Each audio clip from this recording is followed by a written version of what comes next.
تهاجم بالراس رونالدو بنزيما ريكاردو كاكا فماش اوفسايد خطيره، والهدف الاول بنزيما هدف متاخر جدا في الدقيقه 82. الريال يعيد بصيص من الامل، ورقه صفراء للرومان فايدنفولر، كره عرضيه وبنزيما جول. 1-0 ريال مدريد. 10 دقائق باش يشعل فيها النار، وما يدريك لعل الخواتيم تكتب الثلاثيه بعدما غابت الثلاثيه في اول ربع ساعه من المباراه.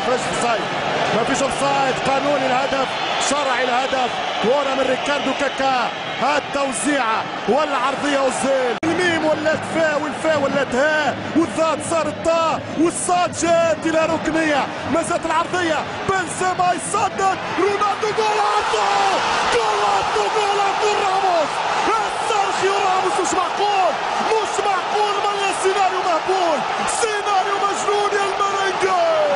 2-0 ريال مدريد، هدفين للصفر. اي ملا مباراة، اي ملا لقاء وملا الثاني ملا الطرح ملا مباراة. بنزيما يقلبها، راموس يقحمها، ودورتموند من امبراطور الى امير، حاليا هو الامير.